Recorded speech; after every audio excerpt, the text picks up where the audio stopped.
Hello दोस्तों, welcome everyone to dear मित्रों। तो दोस्तों आज का हमारा टॉपिक जो है वो FY BCom सेम 2 का क्वेश्चन नंबर 10 जो कि हम लोग का कंसाइनमेंट अकाउंट है। उस टॉपिक पे आज हमारा वीडियो है। दोस्तों कंसाइनमेंट अकाउंट के बहुत सारे क्वेश्चन हमने ऑलरेडी यूट्यूब पे अपलोड कर दिए, जिसमें हम लोगों ने हर एक चीज क्वेश्चन में समझाने की पूरी कोशिश की है। तो आज का इस टॉपिक में हम लोग का थोड़ा सा चेंज क्या है, तो ये जो टॉपिक है वो आईपी प्राइस के बेस पे है।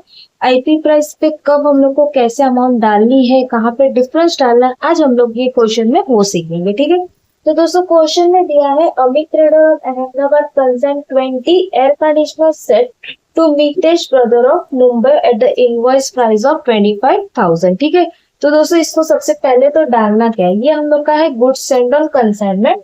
तो ये डेबिट साइड में हम लोग कर देंगे to good send on consignment.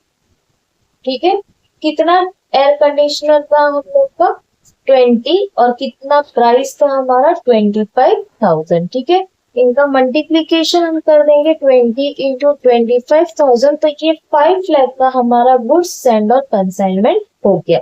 लेकिन जैसे कि क्वेश्चन में बोला है, ये जो कंसाइनमेंट वाला प्राइस है वो आईपी प्राइस है। आईपी मतलब इनवॉइस प्राइस, यानी प्रॉफिट ऐड करने के बाद जो प्राइस आती है वो प्राइस। ठीक है, तो इसका डिफरेंस हम लोग को निकालना पड़ेगा। अब वो डिफरेंस कैसे निकालेंगे दोस्तों, तो यहाँ पे ध्यान दीजिएगा, हमारे रफ वर्क पे हम लोग यहाँ पे जोड़ेंगे cost plus profit gives IP. ठीक है, ये हम लोग का जब भी हम लोग आईपी फाइंड करते हैं उसमें ये चीज आपको याद रखनी है, cost plus profit gives IP. ठीक है, क्वेश्चन में हम लोग को बोला है इनवॉइस प्राइस जो है कॉस्ट प्राइस के ऊपर 25% ऐड करके 25% ऐड करके। ठीक है, तो कॉस्ट प्राइस हम लोग का हो जाएगा 100, प्रॉफिट हो जाएगा 25, यानी आईपी हम लोग का हो गया 125। बराबर 125 पे हम लोग के आईपी प्राइस कितनी थी 25,000, तो 100 के ऊपर कितना। ठीक है, ये क्रॉस कर देंगे 25,000 इंटू 100 डिवाइड बाय 125, तो कॉस्टिंग जो है वो उसकी कितनी आ जाएगी 20,000 की। यानी एक एयर कंडीशनर जो है उसका रियल कॉस्टिंग था 20,000, लेकिन वो बेच रहे कितने में 25,000 में, यानी इनके बीच का डिफरेंस वो हमारा क्या हो जाएगा 5,000। 5,000 का दोस्तों क्या हो रहा है प्रॉफिट। ठीक है, तो हम लोग को जैसे कि क्वेश्चन हम लोग को सिर्फ डिफरेंस डालना रहता है, तो हम सिर्फ डिफरेंस के साथ मल्टीप्लाई कर देंगे 20 इंटू 5,000। 20 इंटू 5,000 कर दिया तो 1 लाख का आपका गुड्स सेंड का डिफरेंस हो गया। बराबर दोस्तों, बहुत सारे बच्चे जो है वो डायरेक्टली हमारे टोटल अमाउंट के साथ भी निकालते हैं, वैसे करोगे तो भी चलेगा। मैंने कॉस्टिंग के बेस पे बताया है, आपको अगर पूरा टोटल अमाउंट के साथ करना है तो आप वो भी कर सकते हो। तो दोस्तों जैसे कि हमारा ये डिफरेंस आ गया, तो हम यहाँ पे डिफरेंस कर देंगे गुड्स सेंड ऑन कंसाइनमेंट। ठीक है, और डिफरेंस हम लोग डाल देंगे, इसकी वजह से यहाँ पे डिफरेंस लिखेंगे, कितना आ गया डिफरेंस हमारा 1 लाख का, तो हमने यहाँ पे 1 लाख डाल दिया। ठीक है, अब आगे बढ़ेंगे। आगे में बोला है अमित ट्रेडर यानी जो कंसाइनर है उसने 3,000 का खर्चा किया। ठीक है, तो यहाँ पे हम लोग कर देंगे to consignor expense. Okay, expense, और यहाँ पे डैश कर देंगे। इसमें क्या था फ्राइट एंड इंश्योरेंस। बराबर कितना वैल्यू था 3,000 का, तो 3,000 हमने कॉलम में लिख दिया। फिर आगे बोला है अमित ट्रेडर ने 3 लाख का एक बिल ड्राफ्ट किया ऑन 1 अप्रैल 2009, 3 महीने के लिए, लेकिन वो बिल जो है वो कैंसिल हो गया। कैंसिल होने के बाद उन्होंने तुरंत रिटर्न किया सामने वाले पर्सन को, और उस पर्सन ने एक नया बिल वापस ड्रॉन किया है 4 मई को। ठीक है, यानी अप्रैल का बिल कैंसिल हो के वापस नया बिल हम लोग का 4 मई को आया, जहां पे हम लोग का बिल डिस्काउंट का टाइमिंग 3 मंथ का था, तो वो कितना हो गया 2 मंथ, क्योंकि अप्रैल में बिल हम लोग का डिस्काउंट हुआ ही नहीं। ठीक है, तो उसका कैलकुलेशन दोस्तों कैसे करेंगे, बिल डिस्काउंट में यहाँ पे बता रही हूँ। दोस्तों मैं वापस ये चीज समझाना चाहती हूँ, 1 अप्रैल को बिल ड्राफ्ट किया, लेकिन ये बिल हम लोग का कैंसिल हो गया। इसकी वजह से उन्होंने वापस नया बिल बनाया, कौन से मंथ में 1 मई पे। ठीक है, अकॉर्डिंग टू 1 अप्रैल हम लोग को 3 मंथ का टाइम मिल रहा था डिस्काउंट के लिए, लेकिन वो मंथ अप्रैल का तो खत्म हो गया। वापस हमने नया मंथ कौन सा लिया, मई में, यानी 2 मंथ का हम लोग को भी डिस्काउंट देना पड़ेगा। अब वो कैसे करेंगे दोस्तों, 3 लाख का कितना परसेंट डिस्काउंट दिया, 12% इंटू 2 डिवाइड बाय 12, ठीक है। 3 lakh into 12% into 2 divide by 12 कर देंगे तो 6000 का हमारा बिल डिस्काउंट का अमाउंट आया, ठीक है। तो यहाँ पे हम लोग कर देंगे 2 डिस्काउंटेड बिल, कितना हो गया 6000, बराबर।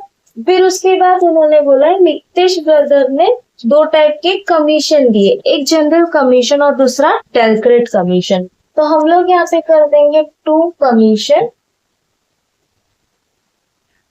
कौन सा कमीशन है, एक तो जनरल और दूसरा कैलकुलेट। ये दोनों कमीशन हम लोग को सेल्स आने के बाद ही पता चलेंगे, इसकी वजह से इसको तो यहाँ पे हम लोग ऐसे ही रखेंगे। फिर मितेश ब्रदर ने अकाउंट सेल बैंक ड्राफ्ट भेजा, उसमें उन्होंने क्या क्या बताया, तो उसमें उन्होंने सबसे पहले सेल्स के बारे में बोला है कि उन्होंने बोला है कि सबसे पहले एक्सपांस दिया उन्होंने, जो जो चीज दी हुई है वो हम लोग यहाँ पे लिख देंगे, तो कंसाइनी एक्सपांस कर देंगे, ठीक है। क्या क्या एक्सपांस दिया है, तो ऑक्ट्रॉय का 2000, फिर उसके बाद कैरेज का 3000, ओके, और एडवर्टाइजमेंट का उन्होंने पे किया है 8750।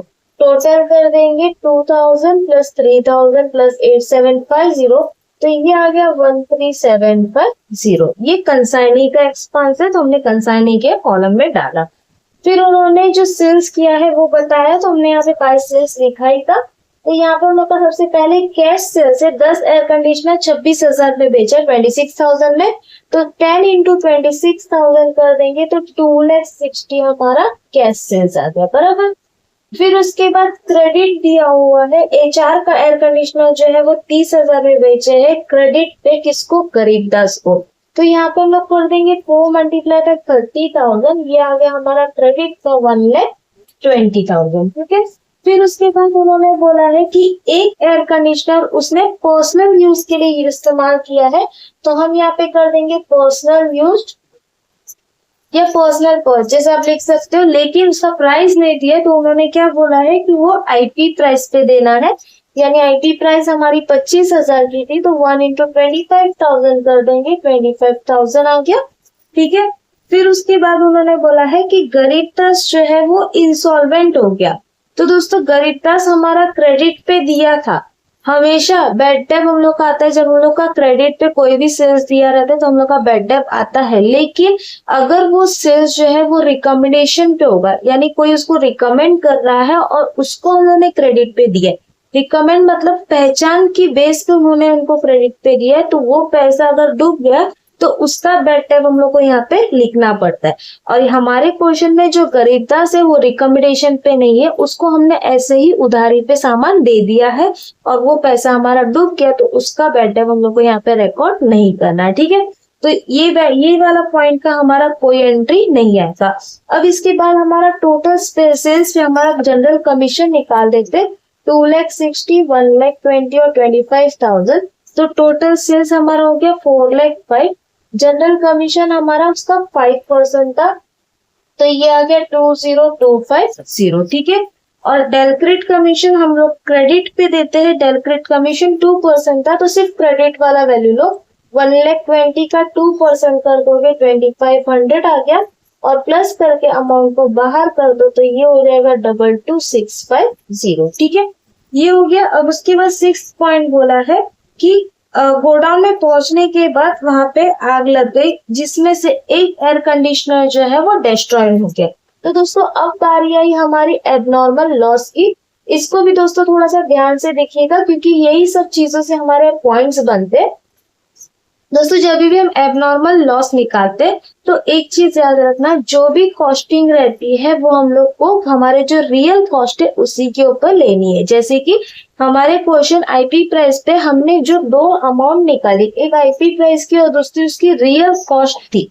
IP प्राइस था 25,000 और रियल कॉस्ट था हमारा 20,000। तो जब भी हम एबनॉर्मल लॉस निकालते हैं तो वो उसकी रियल कॉस्ट के ऊपर ही निकलता है, ठीक है। तो हम लोग का यहाँ पे एक एयर कंडीशनर डिस्ट्रॉय हुआ, तो हम लोग यहाँ पे कर देंगे 1 मल्टीप्लाई बाय 20,000, तो ये आ गया 20,000। ठीक है, फिर उसके बाद हम यहाँ पे कर देंगे consignor expense. Total 20 TV air conditioner पे कंसाइनर ने खर्चा किया था 3,000 का, तो एक एयर कंडीशनर के ऊपर कितना, ये क्रॉस कर देंगे 1 इंटू 3,000 डिवाइड बाई 20, तो ये हम लोग का हो गया 150 बराबर। फिर उसके बाद वैसे ही हम लोग को कंसाइनी का एक्सपांस भी निकालना है।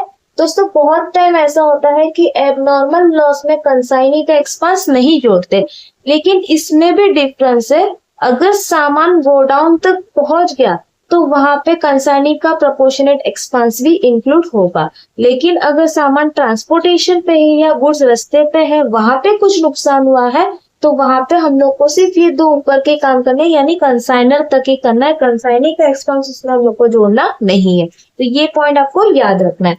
अब कंसाइनी के एक्सपांस पे 20 पे कंसाइनी ने 3 खर्चे किए थे, एक हमारा तो ऑफर, दूसरा कैरेज और तीसरा एडवर्टाइजमेंट। एडवर्टाइजमेंट पर्सनल एक्सपांस रहता है, इसकी वजह से उसको जोड़ना नहीं है, तो हम लोग की 2 ही एक्सपांस है, ऑफर और कैरेज, तो उन दोनों को ही ले लेंगे। 4,000 1 के ऊपर कितना, ये क्रॉस कर देंगे 1 इंटू 5,000 डिवाइड बाई 20, तो ये आपका आ गया 250। टोटल कर देंगे 20,000 प्लस 150 प्लस 250, ये आ गया 20,400। उसमें से इंश्योरेंस क्लेम को हम माइनस कर देंगे। इंश्योरेंस क्लेम हमारा था 18,000 का, ठीक है, 18,000 का क्लेम है, माइनस कर देंगे, तो ये माइनस करने के बाद आपका वैल्यू हो गया 2400, ये आपका एबनॉर्मल लॉस हो गया। ठीक है, अब उसको हम पुट अप कर देंगे। सबसे पहले हमारा एबनॉर्मल लॉस आपका कितना आया 2400, और इंश्योरेंस क्लेम कितना आया आपका 18,000 बराबर। फिर उसके बाद हम लोग को बोला है out of unsold air conditioner set 2 sets were damage and ₹1,600 were estimated as repairing expense. जो भी हमारे स्टॉक में एयर कंडीशनर बचे उसमें से 2 डैमेज हो गए, तो उसको हम लोगों ने सिर्फ रिपेयरिंग का एक्सपांस दे दिया है। अब दोस्तों हम लोग को यहाँ पे एक और काम करना है, वो क्या है, क्लोजिंग स्टॉक, और उसी में हम लोग को ये रिपेयरिंग का एक्सपांस का अमाउंट जो है वो जोड़ना है। तो वो कैसे करेंगे, यहाँ पे ध्यान दीजिएगा।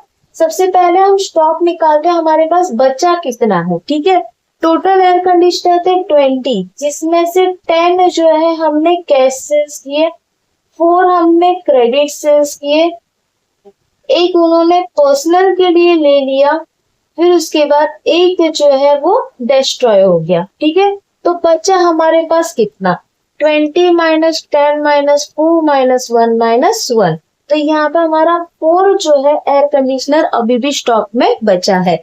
तो इसके बेस पे हम लोग को निकालना है क्लोजिंग स्टॉक। अब दोस्तों जैसे कि हमारा एबनॉर्मल लॉस हम लोगों ने उसके रियल कॉस्ट पे निकाला, वैसे क्लोजिंग स्टॉक हमेशा हमारा आता है आईपी प्राइस पे। ठीक है, क्लोजिंग स्टॉक हमेशा आता है हमारे आईपी प्राइस पे। तो यहाँ पे हम कर देंगे 4 मल्टीप्लाई बाय 25,000, 4 इंटू 25,000 कर देंगे, तो ये हमारा आ गया 1 लाख।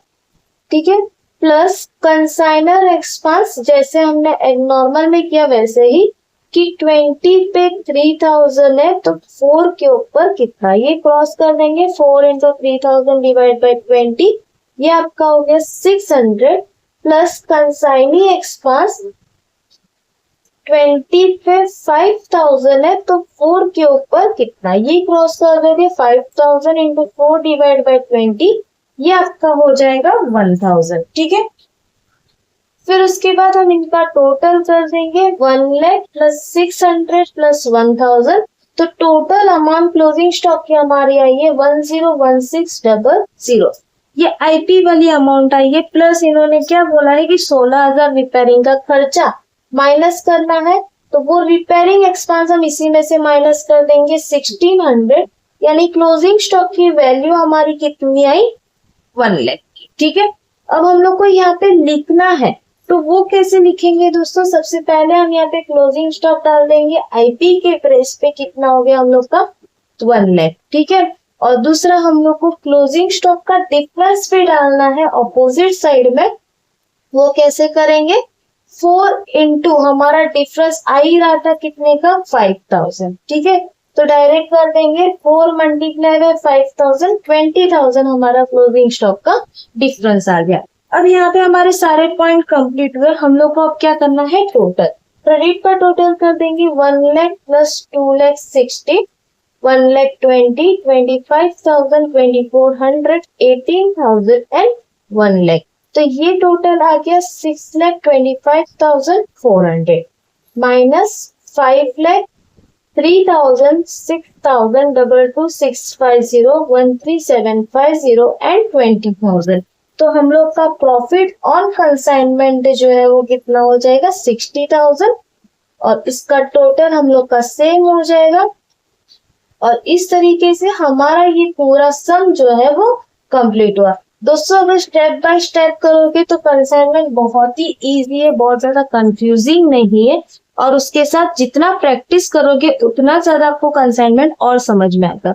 तो दोस्तों अगर आपको हमारे वीडियोस अच्छे लग रहे, समझ आ रहे, तो प्लीज अपने दोस्तों के साथ शेयर करना और डीएम मित्र को सब्सक्राइब करना बिल्कुल ना भूलिएगा। मिलते हैं नेक्स्ट वीडियो में, तब तक के लिए बाय बाय।